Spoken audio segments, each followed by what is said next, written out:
Wakazi wa kaunti ya Tana River wamehimizwa kuachana na siasa za ukabila na kukumbatia amani ili kuimarisha mshikamano na usalama katika eneo hilo. Wito huo ulitolewa wakati wa mashindano ya kirafiki ya soka yaliyoandaliwa mjini Bura, yakiwakutanisha vijana na wazee kwa lengo la kuhamasisha umuhimu wa kuishi kwa amani miongoni mwa jamii zote za kaunti hiyo.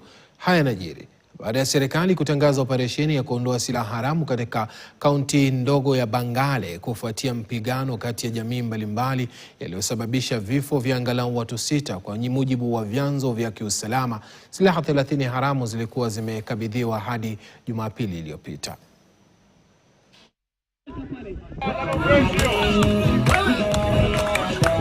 Mwanasiasa yoyote ambaye anazungumza mambo ya ukabila, mambo ya jamii, achukuliwe hatua za kisheria na sheria ichukue mkondo wake, kwa sababu hakuna mtu ako juu ya sheria. Wananchi wasikubali kusikiza mwanasiasa ambayo analeta cheche mbaya. Serikali ya Kenya ujasusi yake iko hali ya juu. Wanajua ni nani ako na bunduki haramu, ni nani hana, ni nani anachangia vita na ni nani hachangii vita. So tungependa wanasiasa na watu wa sheria, judiciary, wape nafasi salama, viungo ya usalama kama polisi wafanye kazi yao. Tusisikize waheshimiwa.